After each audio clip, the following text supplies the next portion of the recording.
안녕하세요, 여러분. 오늘은 한때 조선 강국이라 불리던 일본이 어떻게 그 자리를 한국에 내주게 되었는지 한 일본 기술자의 시선으로 들려드리려고 합니다. 일본의 조선왕국은 왜 무너졌는가라는 주제로 요코하마에서 3대째 배를 만들어 온 한 일본인 기술자가 한국 현대중공업을 방문하며 겪는 충격과 깨달음의 여정을 함께 해볼게요. 일본이 오랫동안 지켜온 조선 기술의 왕좌가 어떻게 한국에 넘어갔는지, 그 과정에서 우리가 얻을 수 있는 교훈은 무엇인지 살펴보겠습니다. 자존심과 안주를 버리고 끊임없이 배우는 자세의 중요성, 그리고 변화를 두려워하지 않는 용기에 대한 이야기, 지금 시작합니다. 안녕하세요. 저는 요코하마에서 자란 조선 기술자로서 내 인생은 배와 함께였습니다. 할아버지부터 아버지, 그리고 저까지 3대가 조선소에서 땀을 흘렸죠. 우리 가족은 한때 세계 조선의 왕국이라 불리던 일본의 자부심이었습니다. 하지만 그 영광스러운 시절은 점점 희미해져 가고 있었어요. 다카하시 씨, 이번 달도 신규 주문이 없습니다. 관리부장의 보고를 들으며 깊은 한숨이 나왔습니다. 우리 조선소는 한때 대형 컨테이너선과 유조선을 연이어 건조하던 곳이었는데 이제는 소규모 어선 수리로 겨우 명맥을 유지하고 있었어요. 작업장 구석구석에서는 먼지가 쌓인 기계들이 방치되어 있었고 예전에는 활기찬 목소리로 가득 차 있던 현장은 이제 쓸쓸한 정막만 감돌았습니다. 또 누구 그만둔다고 했대?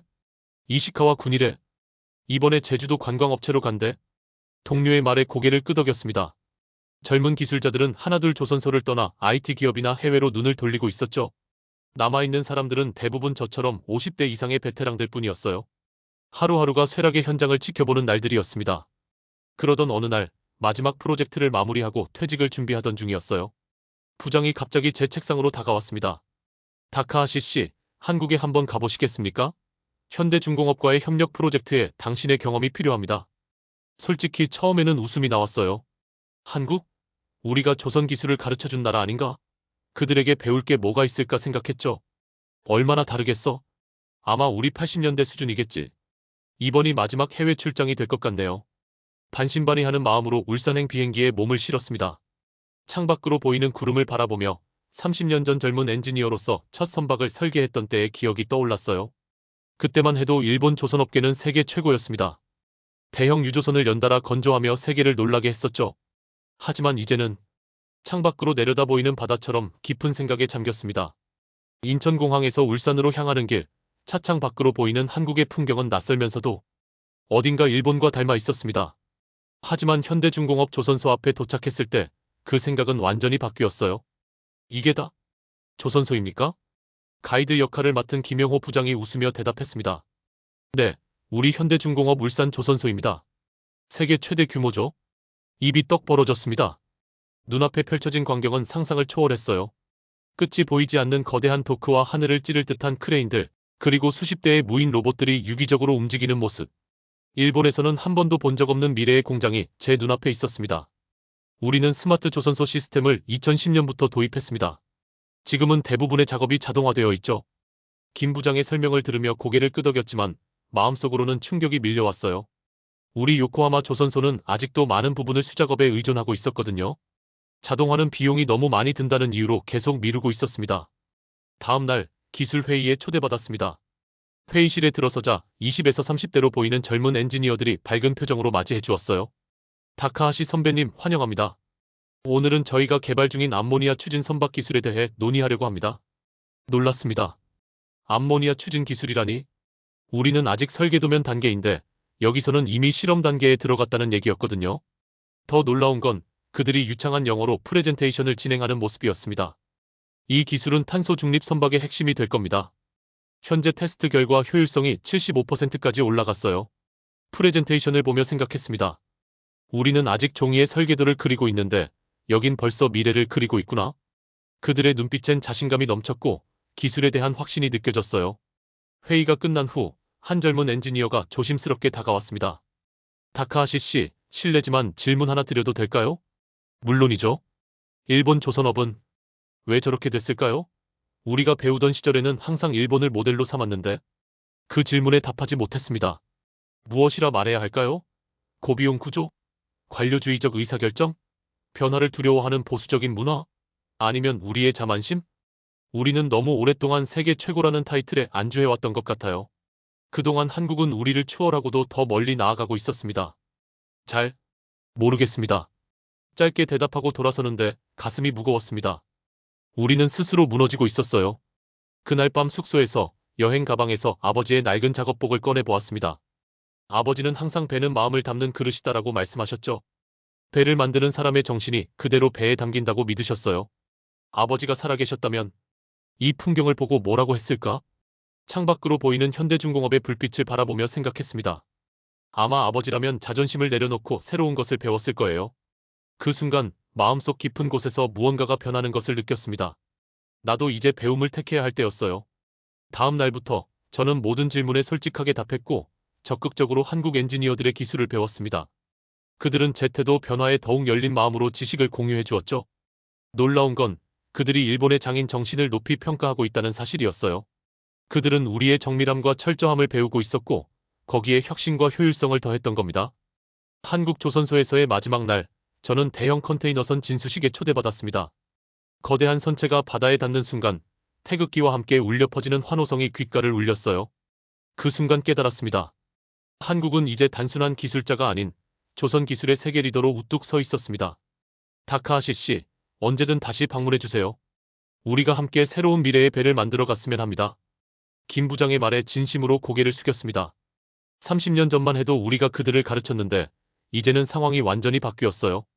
일본으로 돌아온 후 조선소의 젊은 후배들을 모아놓고 이렇게 말했습니다. 더 이상 우리가 선생이 아니야. 이제는 한국에게 배워야 할 때야. 그들은 우리의 장점을 취하고 단점을 버렸어.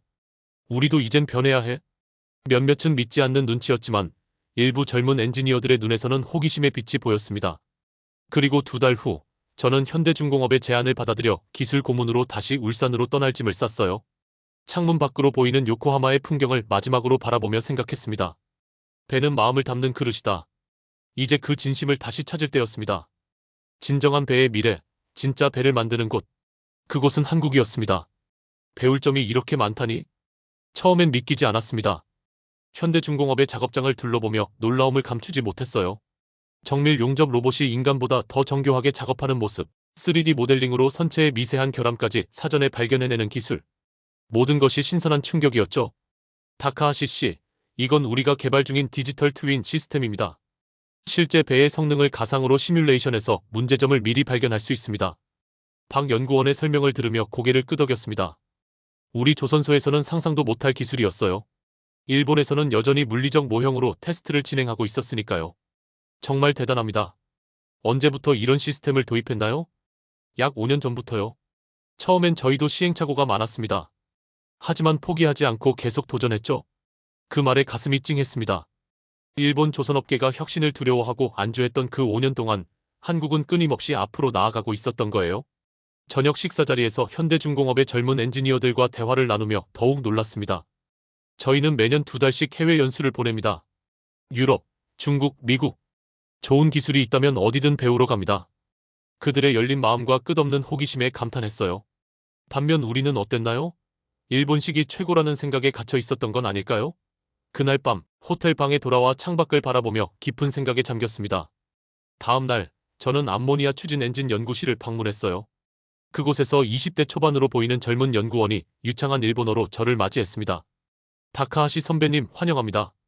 제가 도쿄대학에서 1년간 연수할 때 선배님의 논문을 많이 읽었습니다. 그의 말에 놀랐습니다.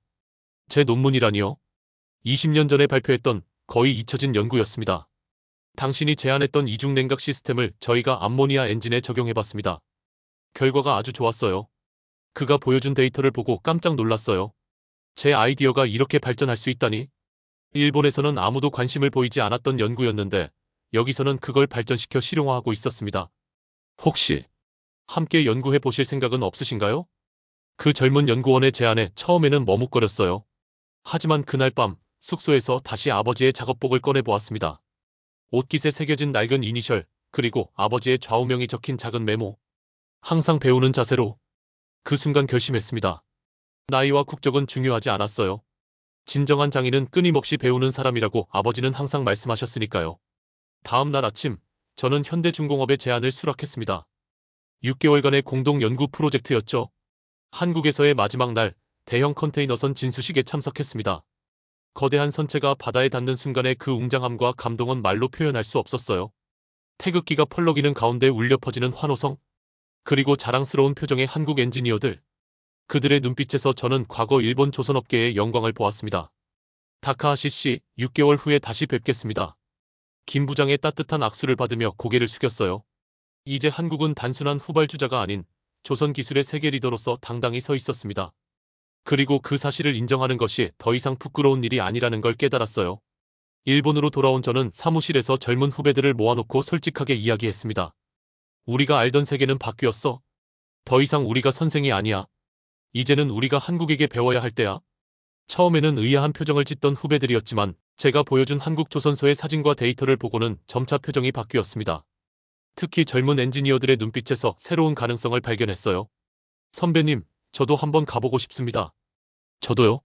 그들의 자동화 시스템이 궁금합니다. 그렇게 조금씩 변화가 시작되었습니다. 어쩌면 늦었을지도 모르지만 변화는 반드시 필요했어요. 한 달 후, 저는 회사에 사직서를 제출하고 현대중공업의 제안을 받아들였습니다. 기술 고문으로서 양국의 기술 교류를 돕는 역할이었죠. 짐을 싸면서 창문 밖으로 요코하마의 풍경을 마지막으로 바라보았습니다. 30년 동안 매일 보던 풍경이지만 이제는 다른 시선으로 보게 되었어요. 우리의 자존심이 우리를 멈추게 했던 걸까요? 변화를 두려워하는 마음이 우리를 뒤처지게 만든 걸까요? 비행기 안에서 창밖으로 보이는 구름을 바라보며 생각했습니다. 아버지, 이제 다시 시작합니다. 항상 배우는 자세로. 울산으로 향하는 비행기 안에서 저는 새로운 꿈을 꾸기 시작했습니다. 일본과 한국의 기술이 만나면 어떤 배가 탄생할까? 두 나라의 장점을 모두 담은 미래의 배. 그 모습을 상상하니 가슴이 벅차올랐어요.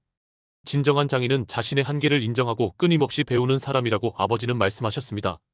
이제 저는 그 말씀의 의미를 온전히 이해했어요. 진짜 배를 만드는 곳, 그 열정이 살아있는 곳, 그곳은 한국이었습니다. 그리고 이제 저는 그곳에서 새로운 시작을 하려 합니다.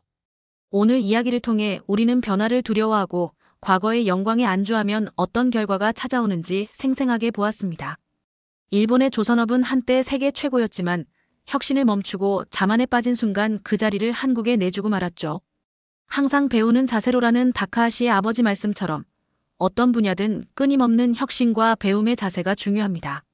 한국 조선업의 성공은 하루아침에 이루어진 것이 아니라 끊임없는 도전과 학습, 변화를 두려워하지 않는 용기가 만들어낸 결과입니다. 오늘날 세계 1위 조선 강국으로 우뚝 선 대한민국. 그 이면에는 겸손하게 배우고 과감하게 투자하며 미래를 향해 달려간 수많은 사람들의 열정이 있었습니다. 이것이 바로 진정한 장인 정신이 아닐까요? 자신의 한계를 인정하고 더 나은 미래를 위해 끊임없이 도전하는 마음가짐. 여러분도 각자의 분야에서 다카하시처럼 변화를 두려워하지 않고 새로운 가능성을 향해 나아가시길 바랍니다. 세상은 항상 변하고 있으니까요. 오늘도 시청해주셔서 감사합니다. 구독과 좋아요는 채널에 큰 힘이 됩니다.